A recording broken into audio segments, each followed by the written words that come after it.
et voilà, retrouver du sens là-dedans, retrouver du plaisir et retrouver l'envie en fait d'être au service de ce produit. Ça a été un gros travail. Ça a pris 6 bons mois.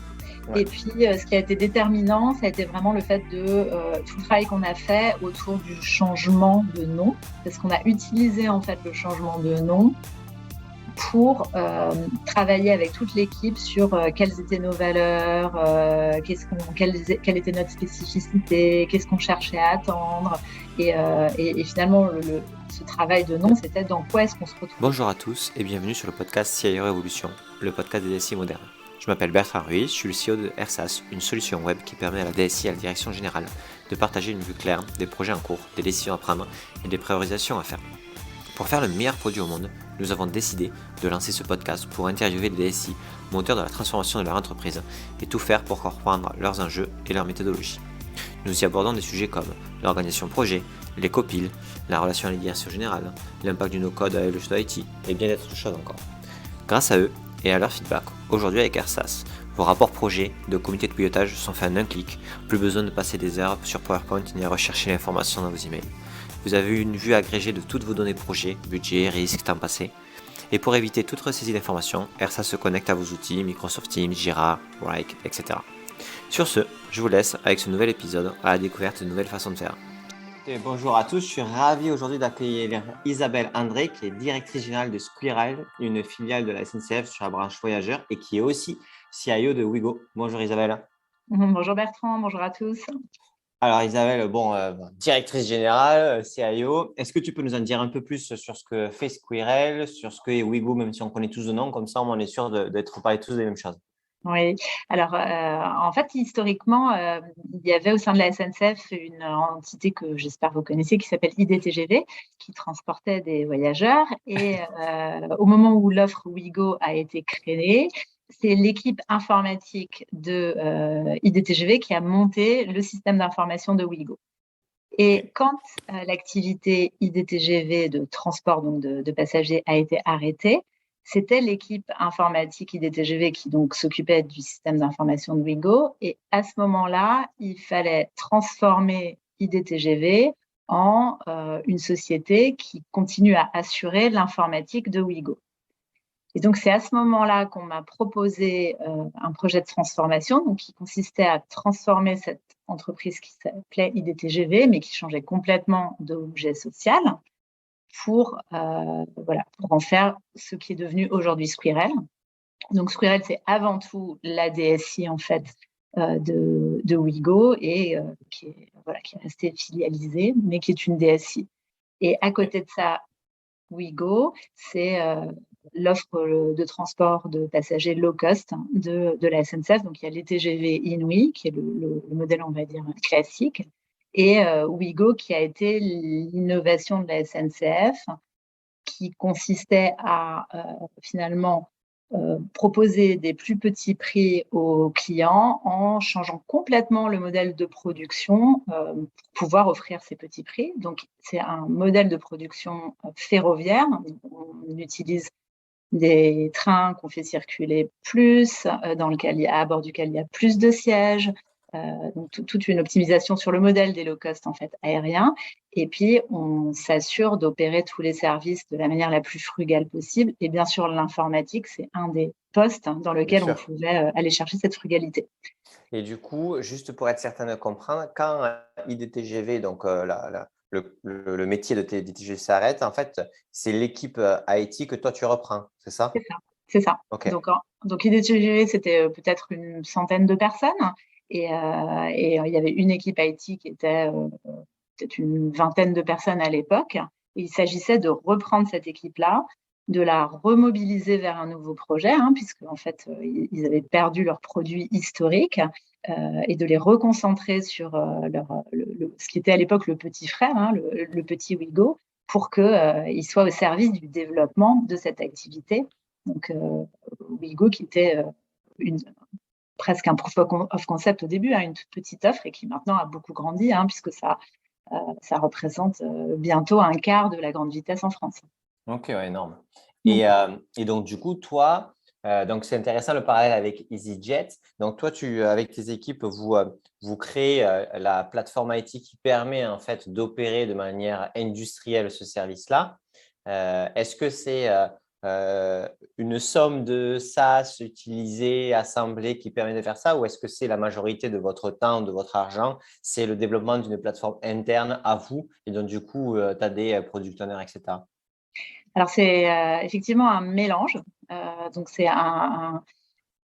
en fait, c'est un système d'information qui doit permettre d'assurer l'ensemble des processus métiers d'un opérateur de transport. Et pour réussir à à couvrir tous ces processus, il y a un ensemble de briques en fait qui sont nécessaires.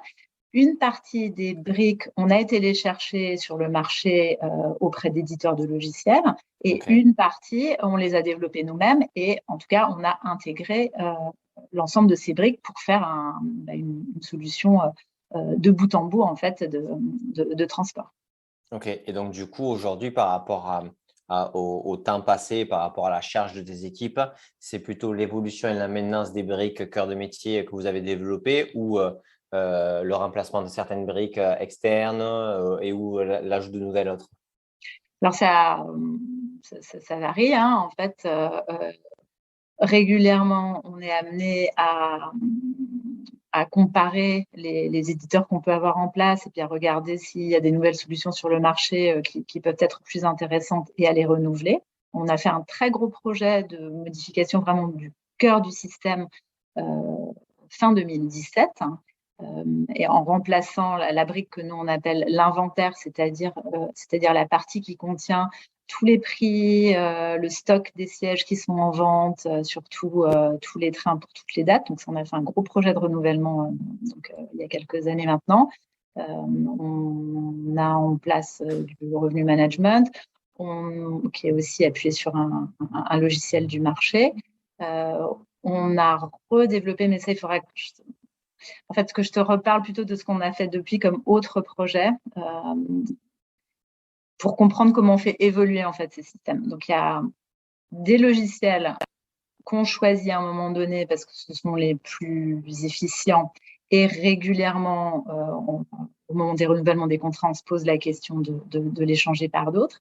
Et puis, il y a aussi le fait qu'à la SNCF, il y a des nouvelles offres qui se créent. Il y a eu notamment Ouigo Espagne, donc le modèle de train qui a été recréé en Espagne pour lequel on a dû reconstruire tout un système d'information. Et c'est l'équipe Squirrel qui s'est occupée de ça, de cette construction. Et là, ça a été l'occasion, comme on repartait d'une page blanche, de se re-questionner sur soit des éditeurs qu'on avait retenus pour Wigo France, soit des applicatifs qu'on avait développés dans l'équipe et se dire, est-ce qu'on reprend les mêmes ou pas? Est-ce qu'on remet exactement ce qu'on avait développé pour la France ou bien est-ce qu'on en profite pour en fait en développer une nouvelle version plus récente et plus performante. Et tu vois, en ce qui concerne l'Espagne, dans le schéma applicatif, il y a de ce qu'on fait, il y a tout ce qui est relatif à la vente, donc le site internet et l'application mobile. Et ce qu'on a développé pour l'Espagne sur ces briques-là, on vient de réutiliser le même socle applicatif pour migrer la France dessus il y a quelques mois. OK. Et ça, quand tu dis on, donc vous êtes une vingtaine de personnes aujourd'hui à Squirrel ou vous êtes un peu plus? Alors aujourd'hui, on est un peu plus nombreux, on est une quarantaine. OK. Et du coup, quand tu fais ces développements, c'est avec ces 40-là plus de la presta externe ou c'est vraiment vous en interne? Alors, on a un modèle où on est à peu près à 60% de ressources internes et 40% de ressources OK. externes. Et au gré des projets, par exemple, monter tout le système d'information de Wigo Espagne, c'est un projet qui nous a pris un peu moins d'un an, mais où il y avait beaucoup de charges en plus du travail qu'on fait de maintenir et de faire évoluer le système Ouais. pour la France. Donc là, évidemment, on est monté à quasiment doubler les équipes avec des externes. Et puis quand le projet est parti en production, en fait, on laisse partir ces externes. Donc c'est assez modulable. OK. Au gré des projets, on fait rentrer des ressources complémentaires pour renforcer les équipes internes. J'avais rencontré quelqu'un de EasyJet qui m'avait dit que faire du low cost, ça coûte cher. Parce que tout doit être carré et on n'a pas le droit de perdre du temps, d'avoir des processus pas optimisés, etc. Est-ce que les processus du coup métiers que vous avez, vous, informatisés, digitalisés, tu as vu qu'il y avait une montée en puissance dans l'industrialisation de tous ces processus-là pour que vraiment ça puisse tenir le rythme, ou est-ce que ça s'est fait dès le début, le modèle était carré comme ça? En fait, je trouve que ce qui est compliqué quand tu fais du low cost, c'est de trouver le juste niveau d'industrialisation. Si tu es trop industriel, si tu as des processus qui sont trop, comment dire, rigides, Bien sûr, ouais. séquentiels, avec beaucoup de vérifications, beaucoup d'étapes de contrôle, ça peut vite devenir très cher. Et en même temps, c'est plus sécurisant. À l'inverse, si tu fais les choses assez rapidement, de manière un peu trop artisanale, ça te coûte cher plus tard, en fait. Et donc, trouver voilà, le juste niveau d'industrialisation versus réactivité, c'est un sujet qu'on se pose constamment, je dirais. Donc, je pense qu'il y a quelques années, quand Wigo était petit, on pouvait se permettre d'être relativement artisanaux, tu vois. S'il y avait, par exemple, je sais pas, un plantage, c'était facile d'être tout de suite très réactif. Mais maintenant que c'est devenu beaucoup plus gros, on ne peut pas se permettre d'avoir la même improvisation qu'on pouvait peut-être avoir à l'époque. Mais voilà, donc C'est le juste milieu qui est difficile pour ne pas être une usine à gaz, mais en même temps avoir la capacité de livrer le service en continu, quoi. c'est ça, c'est ça. Et ça, j'avoue que c'est vraiment très compliqué à trouver. En plus, aujourd'hui, on voit bien avec tous les sujets par exemple, de sécurité, il y a des sujets en fait qui coûtent très cher, mais pour tout le monde, hein, pour le coup, c'est vrai que tu sois low cost ou pas low cost, en fait, il y a Oui, aujourd'hui des sujets de robustesse euh, dont on peut vraiment pas faire l'économie. Et plus on est gros, plus on est visible, hein, on a beau être low cost, plus il faut plus tennible. qu'on soit prudent en fait. Mm. Clairement, ouais. Si enfin, je ne sais pas si c'est clair pour toi, parce que ce n'est pas forcément facile, mais est-ce que tu pourrais dire la SI d'un low cost versus la SI d'un non low cost sur la même activité? C'est quoi les grandes différences? Est-ce que, comme tu disais, c'est l'adaptabilité? Est-ce que c'est la sécurité? Enfin, c'est quoi les grandes différences sur la même typologie de business, mais un low cost et un pas low cost? C'est assez vaste comme question, mais ce qui me vient tout de suite comme ça en tête par rapport à ce que tu dis, c'est que quand on cherche à être low cost, non pas au niveau du SI, mais vraiment au niveau de l'offre, ce qu'on Bien va sûr. chercher, c'est avoir les processus les plus automatisés possibles. Puisqu'en fait, souvent, ce qui va coûter cher, c'est d'avoir les people qui vont être derrière physiquement pour accompagner les clients ou dans les call centers, etc. Donc, au niveau du SI, on va nous demander, et c'est peut-être ça ce que voulait dire ton interlocuteur chez EasyJet, on va nous demander de faire beaucoup plus de choses, hein, puisqu'on va être amené à digitaliser ce qui ne sera pas OK. proposé par l'offre elle-même, tu vois. Donc, quand tu n'as pas des vendeurs en gare pour vendre ton offre, il faut forcément que tes ventes sur Internet ou sur application couvrent tous les cas euh, qui peuvent être imaginés. Là où, en fait, si tu as un vendeur derrière son guichet, il va savoir plus naturellement répondre à toutes les questions. Mais toi, dans ton SI, quand tu n'as pas ces vendeurs-là, quand tu n'as pas l'humain qui va manipuler pour le compte de l'entreprise le SI, tu vas devoir être plus exhaustif, hein, dans les cas que tu vas devoir traiter. Ouais, là, le côté product management doit être sympa. Oui, oui, oui, Tous les, effectivement. tous les cas à gérer. OK. Et d'accord, très clair. Et est-ce que tu penses que ce que vous avez développé, qui est quand même un cœur de métier pour opérer une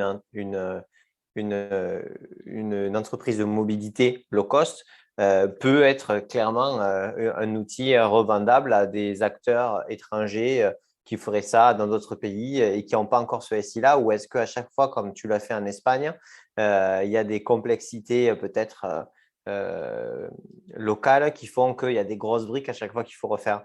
Non, en fait, je pense que euh, plus ça va, plus on a réussi à construire ou assembler un système d'information qui est clé en main. Et on voit bien que, tu vois, ce qu'on a mis près de 10 ans à construire pour un Wigo, on a été capable de le déployer en voilà, rapidement plus dans d'un un an, autre pays. ils n'ont pas encore tout, tu vois, mais ça va beaucoup plus vite.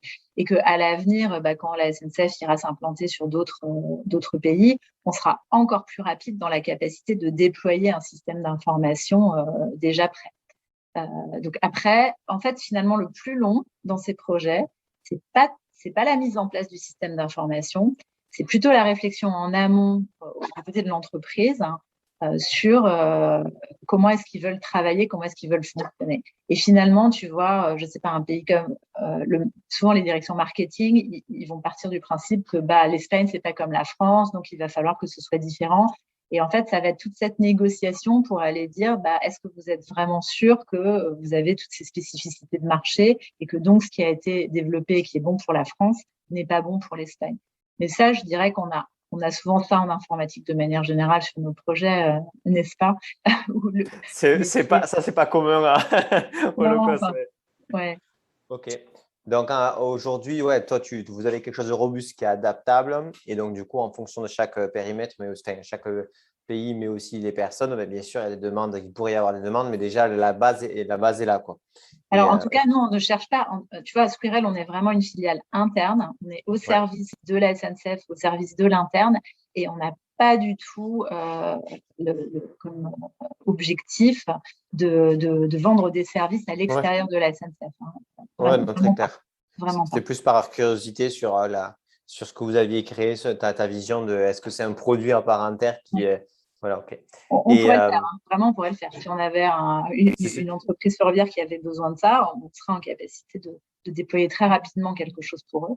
Mais là, tu vois, il y a aussi une question presque de propriété intellectuelle. C'est que finalement, il y a un savoir-faire qu'on souhaite. Nous, on est là pour être accélérateur des projets pour le compte de notre entreprise. On ne voudrait pas être accélérateur des projets de nos concurrents.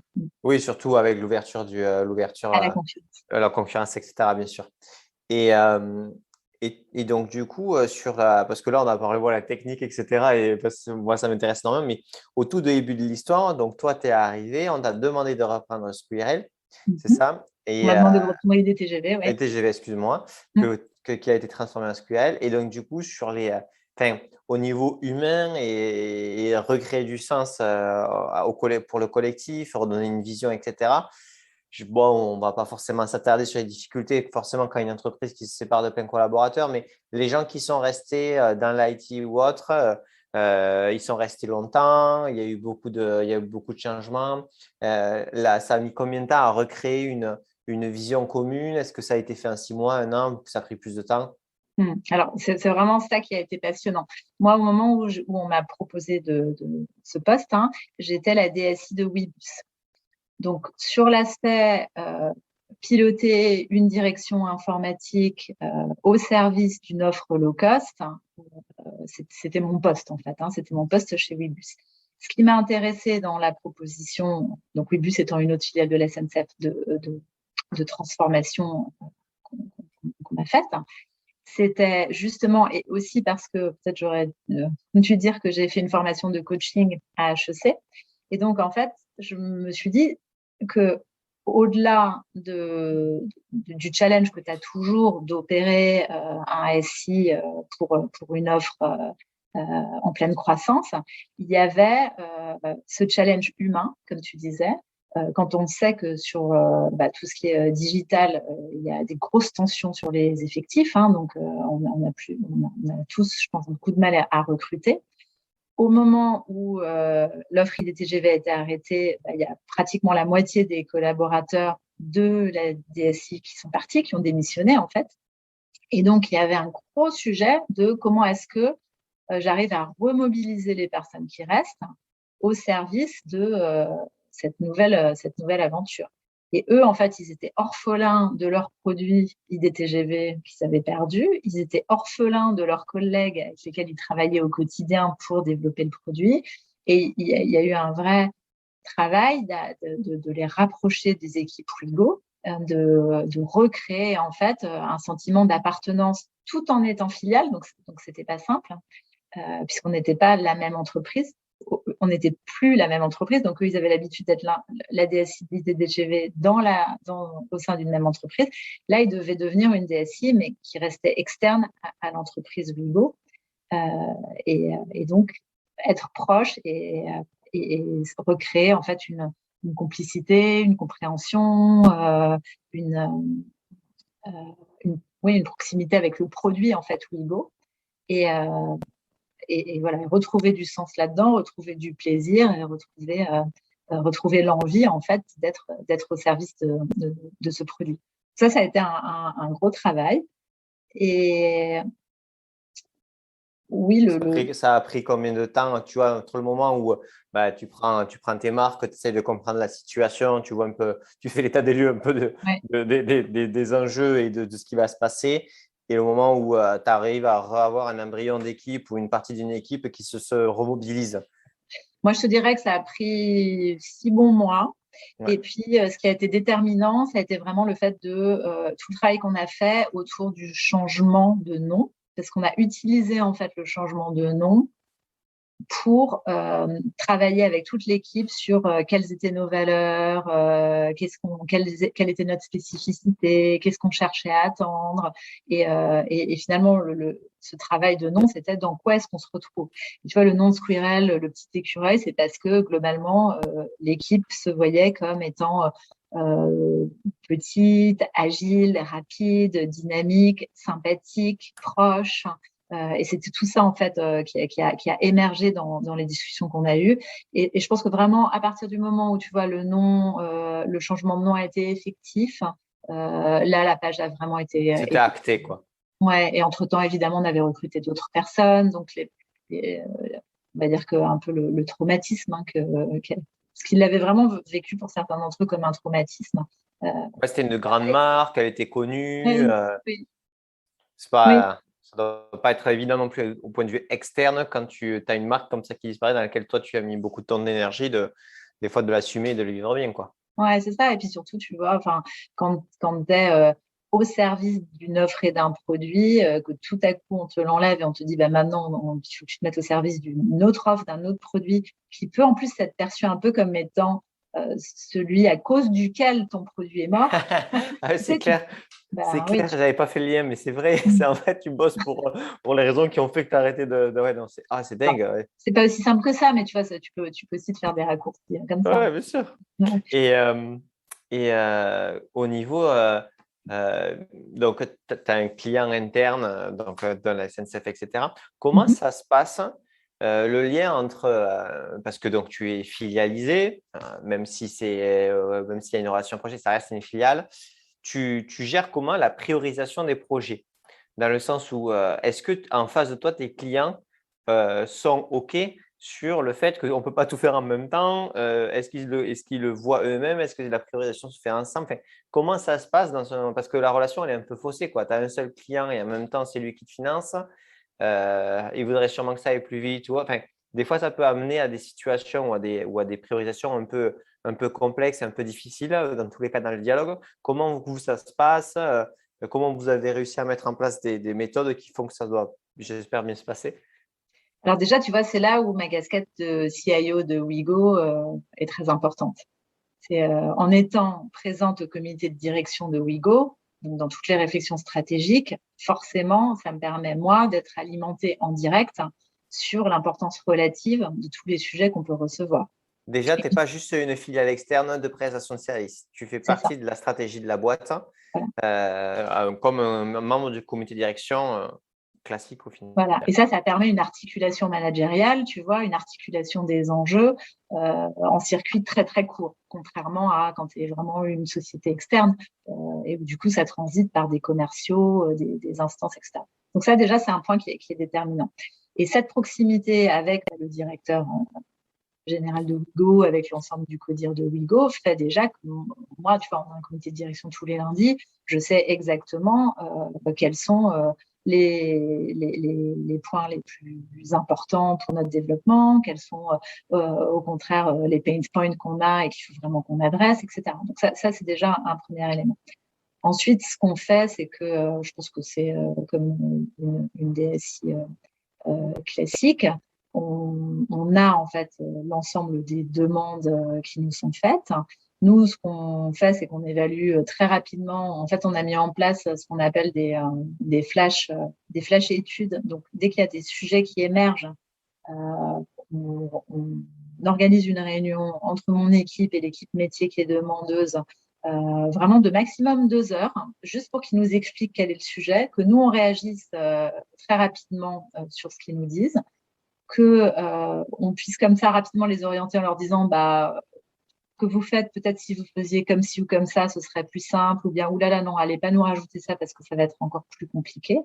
Et comme ça, déjà, on est capable de leur dire en taille de t-shirt, on va être sur du XL, du L ou des choses comme ça. Donc, avant de faire, donc, premier point, tu m'as dit, donc, tu es au comité de direction, donc forcément, ça te permet d'avoir les insights indirects et le rationnel. Second, c'est à chaque enjeu qui émerge, tu fais, avant même un pré-cadrage ou un cadrage, tu appelles ça un flash étude, c'est on fait un point chaud d'échange pour être certain de comprendre les enjeux, bien échanger pour que tout le monde IT métier ait la vision de ce problème-là. Si on doit le résoudre de cette manière-là ou de ces manières-là, ça peut être compliqué. Enfin, c'est un premier point de compréhension mutuelle, c'est ça? Parce que déjà, tu vois, ça permet parfois de leur donner une orientation parce que le métier, souvent, ils ne se rendent pas compte de ce qui va être plus ou moins compliqué techniquement. Ben ouais. Donc, en fait, tu vois, avant de faire ça, il pouvait arriver qu'ils nous fassent une expression de besoin, ils passent, je ne sais pas, des semaines à rédiger une expression de besoin. Et nous, après, on passait, encore une fois, je fais caricatural, mais des semaines à instruire ça. Et tout ça pour au final leur dire, ah ben non, votre truc, c'est très compliqué. Et si vous aviez fait de telle manière, ça aurait été plus simple. Et là, en fait, tout le monde a perdu collectivement des semaines entières.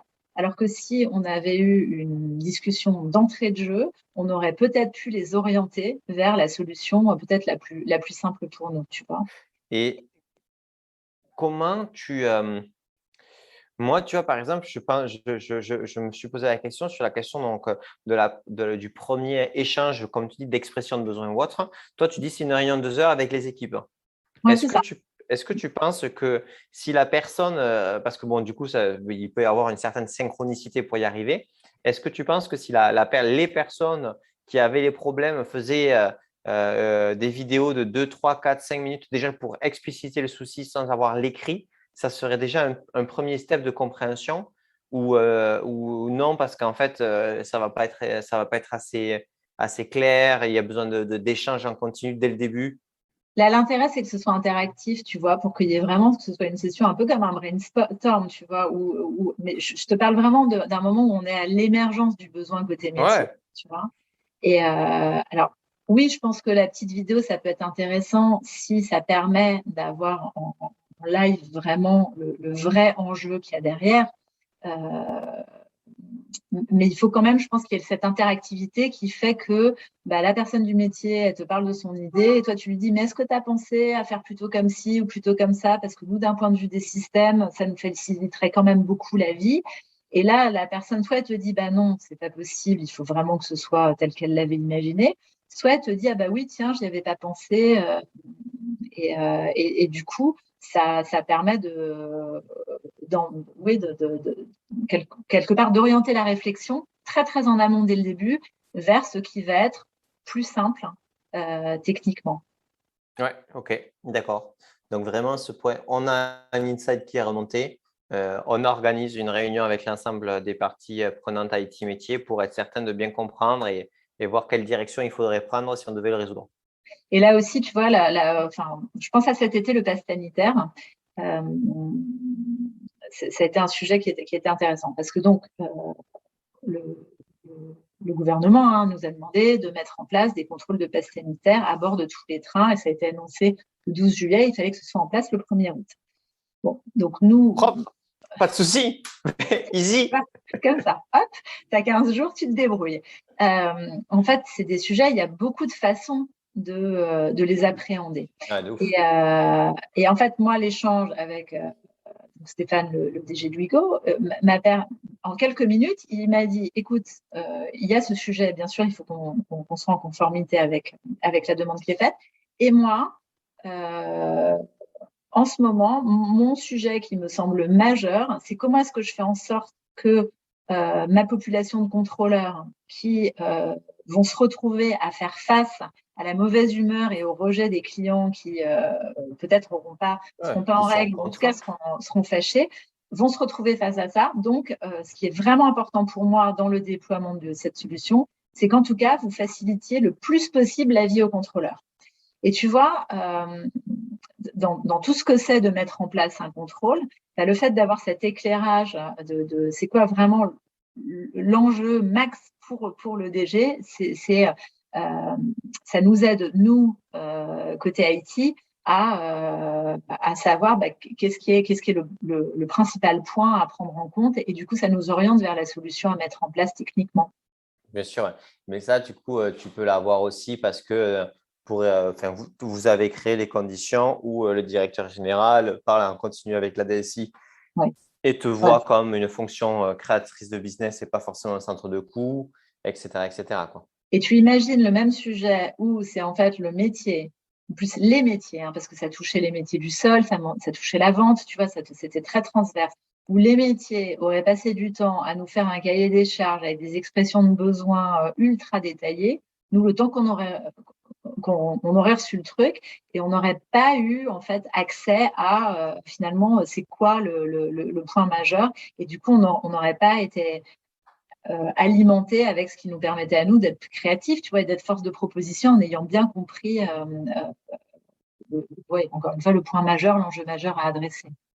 Ouais, non, mais clairement. Mais c'est vraiment pas évident de voir comment, en dehors d'une réunion avec les personnes parties prenantes, tu peux avoir un premier insight Ouais, un peu riche. Parce mais c'est que pour tu ça. vois, tu prends par exemple l'écrit, donc tu sais, le Ouais, cadrage classique. Nous, avec ouais, ERSA, c'est ce qu'on fait. On aide les gens à faire un cadrage collaboratif et tout, mais ça reste écrit. Nous, on se mm, pose plein de questions sur le fait que même avant ce cadrage-là, si les parties prenantes faisaient tous une vidéo de 1 ou 2 minutes sur l'enjeu, mm. ça te fait 15 minutes de vidéo à regarder et au moins, avant même de faire un cadrage, tu vois déjà tu comprends beaucoup plus qu'est-ce qui est important pour chacune des personnes. Et du coup, avant un meeting il faut qu'on fasse ce cadrage-là ensemble, est-ce que ça fait sens ou pas? Parce que le problème qu'il y a, c'est que le côté de la réunion, que ce soit avec les métiers ou autre, c'est ça.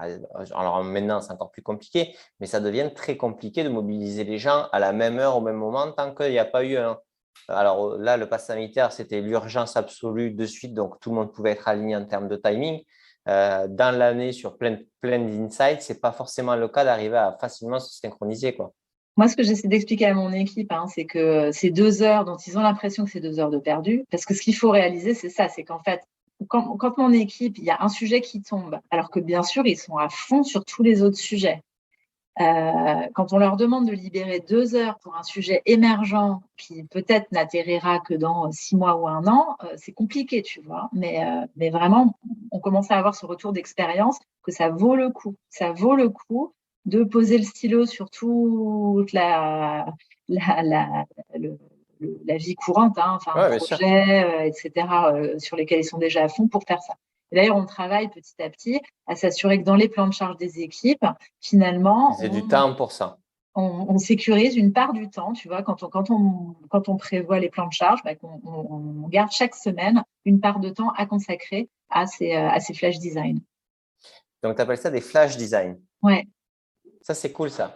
Et du coup, tu te dis, ça, c'est tes équipes à toi, IT, ont le temps d'aller parler avec les métiers pour comprendre au tout début de l'expression de la problématique l'enjeu caché ou ce qui n'est pas encore dit ou ce qui n'est même pas encore bien compris de tout le monde. Est-ce que les métiers arrivent à se garder du temps aussi là-dessus? Alors, eux, en général, ils sont assez demandeurs, tu vois, quand ils ont un sujet émergent, OK. ils viennent nous solliciter. Donc, eux, si on les écoutait, on serait tout le temps en étude de plein de choses, en plus de ce qu'on est en train de délivrer, tu vois. Donc, OK, donc eux, ils libèrent le temps largement, quoi. C'est ça. en tout cas, comme c'est eux qui cherchent à obtenir un résultat de notre part, ils vont être assez Assez. volontaires pour le. Tu OK. vois, quand tu veux quelque chose, tu vas aller le chercher. Ça va être plus facile. Et OK. encore une fois, c'est pas, oui, c'est pour partager ce qu'elle est vraiment en jeu de leur côté, mais c'est aussi pour que nous, on les oriente, si possible, vers la solution qui sera la plus simple d'un point de vue informatique, tu vois. ce qui est quelque chose qui arrivait trop tard dans un processus classique d'expression de besoin et ensuite travail sur l'expression de besoin de la part des équipes informatiques. Souvent, tu vois, on arrivait avec un livrable qui était l'étude détaillée où c'était trop long, trop cher, parce que c'est toujours trop long, trop cher, évidemment. Et on leur disait, mais si par contre vous faisiez de telle ou telle manière, ce serait plus facile. Et on repartait sur une itération, tu vois. Et du coup, c'était assez décevant même pour eux, parce que finalement, quand tu travailles ton expression de besoin et tu t'imagines la façon dont toi tu penses que ça va être, et tu passes du temps à l'écrire, et qu'après on te dit, bah non, finalement, ton truc c'est trop compliqué, revois ta copie, c'est un peu compliqué, enfin, c'est pas Ouais, très non, bien agréable. sûr. Et quelle est la différence que tu vois dans le processus ou dans la culture avec les personnes sur les tickets internes? Je m'explique. En fait, tout le monde a des cultures différentes, etc. Mais globalement, le marché va vers le fait que quand il y a des problématiques opérationnelles sur des choses qui peuvent être des bugs ou une friction, on demande aux personnes de remplir un ticket qui au moins a le mérite de figer les choses, de le mettre par écrit. Ce n'est pas un cadrage, mais ça permet de le dater et de pouvoir revenir. Et en fait, donc ça j'imagine que tu le fais aussi, mais que sur certains enjeux, ce n'est pas des tickets. C'est ça, Ouais. c'est des insights. Et Là là, encore, une comment fois, tu fais la différence entre les deux? Comment eux le perçoivent, etc. je pense que c'est un peu la taille des sujets, tu vois. Là, ce dont je te parle, les flash design, c'est vraiment sur les sujets émergents et qui vont se transformer en projets un peu structurants, tu vois. La petite demande d'évolution de la vie courante, Du ticket, elle passe pas par ça, tu vois. Elle passe par le ticket Jira bien sûr. classiquement. Et donc, ticket Jira classique, hein. Et après, tu as une personne qui vient te dire, mais on a un enjeu là-dessus. Et là, c'est dire, on prend directement, avant de faire un cadrage, le point de faire ça ensemble pour être certain que… C'est ça. En tout cas, Ok. tu vois, au pire, on a perdu 2 heures. Ouais, clair. Ouais. Mais tu gagnes énormément Mais sur les potentiellement, ouais. allers-retours, sur Ça, la frustration des gens à ne pas être compris, ouais. à passer du temps La pour gestion rien, des etc. attentes, etc. Ok. Et du coup, pour que je me rende compte, vous faites combien de flash d'études, enfin, tu as une moyenne, est-ce que c'est par semaine, par mois, par trimestre, je ne sais pas, mais globalement, ça représente quoi? Bah, on en fait au moins 2 par mois, je te dirais. Il y a des périodes qui Ok. sont. Ok. Non, non, Il y mais a des... c'est Ouais, cool. ouais, ouais, ouais. C'est- Bah, c'est- on c'est- a beaucoup de demandes. Beaucoup de demandes. Mais au moins, grâce à ça, tu gères aussi tu gères aussi le pipeline de la frustration, quoi. C'est Les ça. gens sont écoutés, entendus, ils collaborent à l'expression de besoins tous ensemble. Et après, au final, bah, tu as tout un tas de sujets. Tu me demandais comment on gère la roadmap. Bah, de toute façon, on a un budget. Hein. Et puis après, il Ah faut. bon? Voilà, Vous on a un aussi. budget, on a un certain nombre de personnes qui ont les expertises. Et puis derrière, bah, il y a un pipe de demandes qui ont été classées. En fait, on regarde. Déjà, il faut qu'il y ait une maturité métier qui soit suffisante pour qu'on puisse les traiter. Derrière, bah, qu'il y ait une maturité SI. Et sur les demandes pour lesquelles on a bien compris de part et d'autre quel était le besoin, on a pu estimer à la grosse maille la charge associée, et ben on rebalaye ça, on a une instance régulièrement, donc on fait ça en codir en fait. On représente le budget qu'on a ou qui nous reste à dépenser, l'ensemble des sujets qui sont candidats, l'ordre de grandeur de ce que ça va nous coûter. Et puis, on revoit ça avec le CODIR en disant, bon, bah, OK, qu'est-ce qu'on sanctuarise? C'est quoi les candidats pour la prochaine fois? Et en fait, au maximum, tous les 3 mois, on fait ça, tu vois, puis on regarde quelles sont les prochaines études détaillées qu'on enclenche. Tu Ok, très clair. vois. Et Et donc, c'est une roadmap, rolling roadmap, j'appelle ça. Tu vois. ouais, oui, c'est des roadmaps. Bah, de toute façon, c'est ce qu'il faut arriver à faire. Donc, vu le contexte qui bouge en continu, il faut être plutôt, non pas dans la sanctuarisation de la roadmap, mais d'être Ouais, c'est ça. à l'aise dans le fait que ça va bouger, que c'est pas, ça annule pas les projets, mais qu'on priorise en fonction des urgences. C'est ça. Ok, Tu as ceux que tu sanctuarises et puis ça te laisse ce qui te reste à consommer. Puis pour le reste, tu te réinterroges régulièrement à chaque fois avant de relancer, de commencer concrètement à faire une étude détaillée ou enfin, selon là où tu en es. Bah, tu te reposes la question de l'ordonnancement des priorités. Et c'est vrai que dans le monde dans lequel on vit aujourd'hui, c'est difficile d'avoir de l'anticipation à plus de quelques mois. sauf pour les sujets très structurants où tu vas Ouais, remplacer où un tu sais que cette système. année-là, il faut le faire C'est et ça. que c'est un enjeu clé, etc. Non, mais c'est intéressant. Mm. Et est-ce que du coup, tu vois, on parlait de personnes techniques qui avaient au tout début de l'aventure. Moi, ce que j'entends aussi, c'est des gens qui sont très à l'aise avec le métier, à dialoguer, à échanger. Oui. Des fois, tu vois, si je caricature un peu, une des critiques qui est faite sur l'équipe IT, c'est que ce sont des chefs de projet IT qui ont du mal à communiquer, etc. Comment les gens, en fait, est-ce qu'ils étaient déjà très à l'aise avec les métiers, très à l'aise avec le produit et donc très à l'aise aussi, du coup, avec la discussion? Ou est-ce que c'est des choses qui ont dû évoluer petit à petit et que tu as fait évoluer en faisant rentrer de nouvelles personnes, etc.? Bah, il y en a, enfin, en fait, tu as un mélange de tout, mais ce qui est sûr, c'est que moi, c'est ce que je leur rappelle tout le temps, hein, donc ça fait vraiment partie de la culture d'entreprise que je cherche tout le temps à mettre en œuvre. Hein. Et je leur dis souvent, je leur dis, on ne fait pas du SI d'une centrale nucléaire. On fait du SI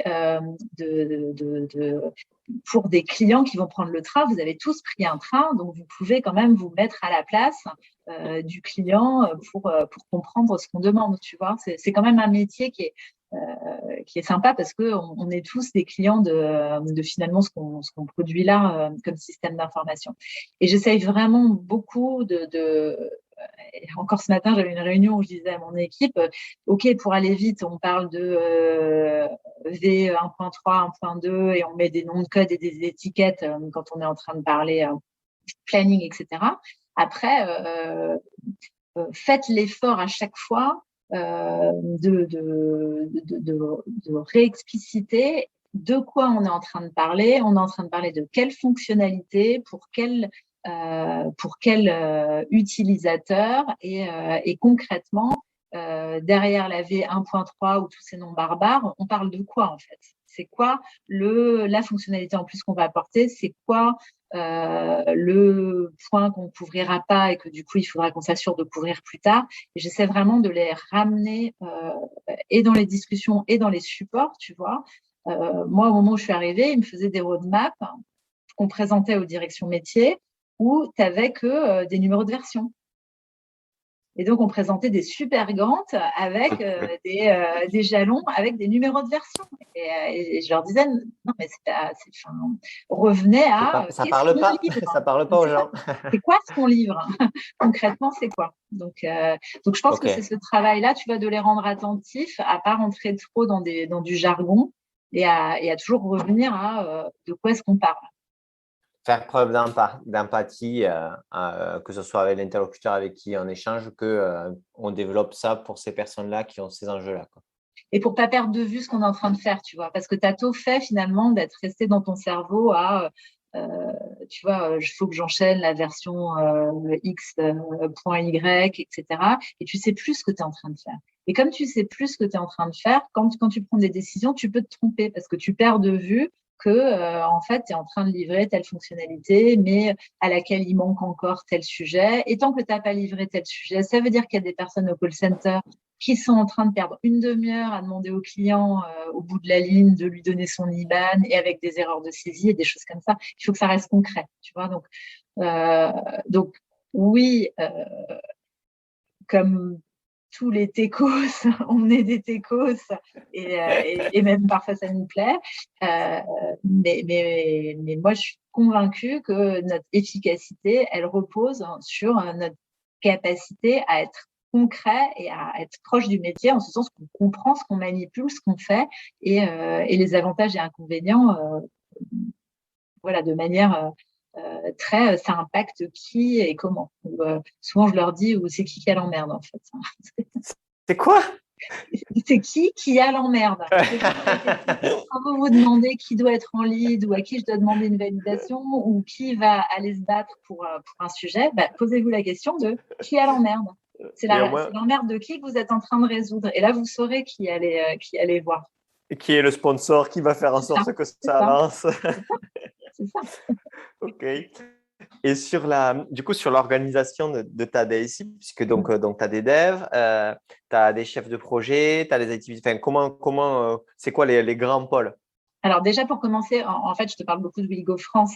mais on a Oui. aussi maintenant Wigo Espagne, qui est assez gros. On a, je ne sais pas si tu as entendu l'annonce qu'on vient de faire sur les Wigo à vitesse classique.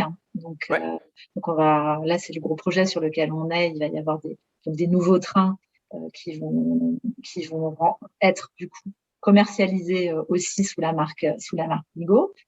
On fait tout ce qui est vente et système des accompagnateurs de l'offre Junior et compagnie. C'est, tu sais, quand tu mets des enfants mineurs dans les Oui. trains, donc on s'occupe de ça, de Junior et compagnie. Donc de la vente, si tu veux acheter ça pour tes enfants, tu sais, ça fait partie de ce qu'on a développé. Et puis l'accompagnateur qui va accompagner les enfants, il utilisera notre application. Et on fait aussi un projet pour TER. Donc, on a quand même plusieurs clients, même si, encore une fois, pour moi, on est avant tout la DSI de Wigo et on profite des connaissances qu'on a pour aider d'autres entités SNCF tant que ça permet aux équipes de s'aérer un peu l'esprit et puis d'avoir de bénéficier, de faire bénéficier Wigo France de ce qu'on a développé pour les autres. Mais Donc, du coup, toi, ta DSI, elle est structurée comment en termes de typologie d'équipe? alors, du coup, on a ce qu'on appelle un delivery manager. C'est pour ça que je t'expliquais ça. Donc, qui est la personne qui, pour chacun des clients, va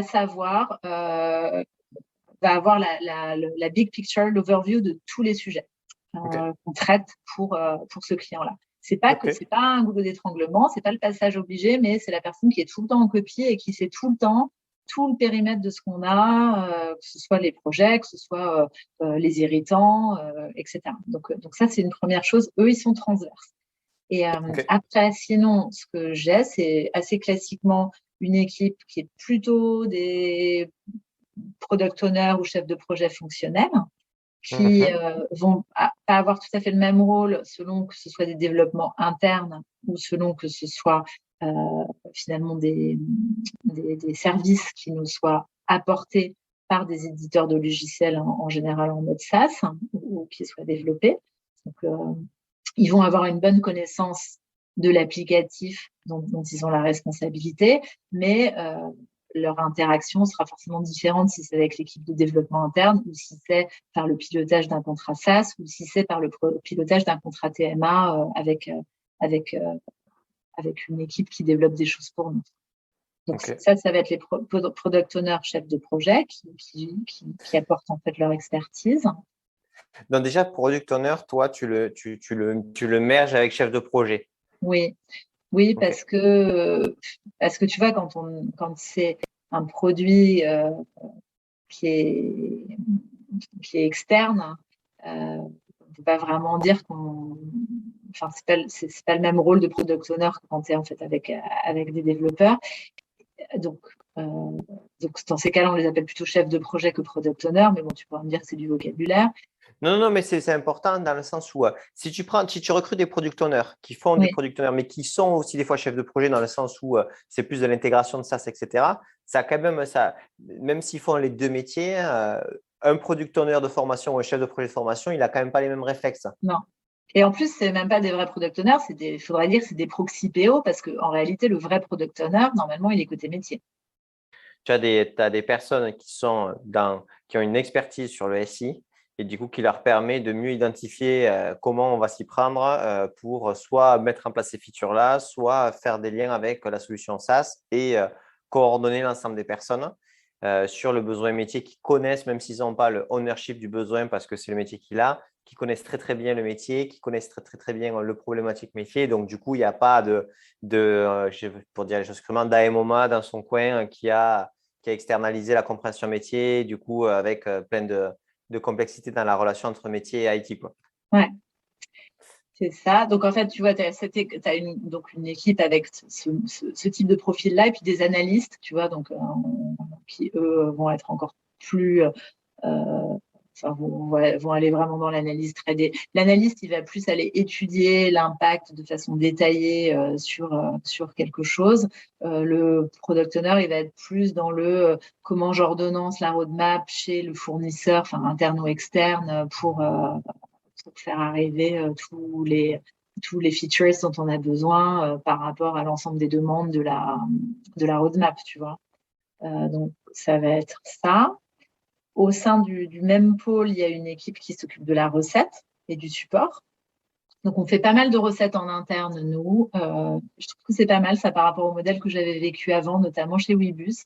Comme on a du mal à avoir la disponibilité des équipes métiers suffisantes pour faire des vraies recettes utilisateurs, mon équipe, elle est à la fois sur des tests internes, mais elle est pas mal aussi en position recette. Encore une fois, là, c'est important d'avoir une compréhension du besoin métier client pour que finalement la vraie recette utilisateur formelle, elle soit la plus légère possible et qu'on ait déjà, nous, passé une grande partie des cas. Donc ça, c'est vraiment le pôle projet et produits applicatifs recettes. Après, il y a un pôle de développement, donc avec les personnes qui développent les applicatifs qu'on développe chez nous. Donc, qui vont souvent être des middleware qui permettent à toutes ces briques de communiquer entre elles. Et puis qui vont être les fronts de distribution. Donc, comme je te disais, le canal de vente Internet ou les applications mobiles de vente ou qui sont entre les mains des accompagnateurs ou des contrôleurs. Et puis après, une équipe qui est plus infra-réseau, tu vois, plus classiquement, qui va là s'occuper de l'infra et du réseau ou des réseaux de ce qu'on héberge en propre, qui est vraiment pas grand-chose, hein, c'est très petit, ou qui va s'occuper aussi de tout le monitoring, de tout ce qu'on a dans le cloud, puisque en fait on a du cloud sur Azure et AWS. Et donc, eux, soit ils gèrent l'infra vraiment en dur avec les serveurs qui sont hébergés chez nous, soit ils pilotent l'infra cloud.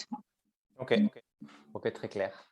Écoute, on arrive à la fin du podcast. Est-ce que tu as un élément ou quelque chose dont on n'a pas parlé que tu aimerais bien nous partager ou on a fait le tour? Non, écoute, je pense que par rapport aux questions que tu as posées, on a fait le tour. On peut repartir pour 1 heure, mais ça serait un peu difficile à oui, c'est ça. Ce sera sur d'autres sujets, j'imagine. Mais non, par contre, je pense que la conclusion principale, c'est que je sais qu'il y a malheureusement beaucoup d'entreprises, bon, peut-être de moins en moins, mais où on met l'informatique un peu en soute et loin du métier.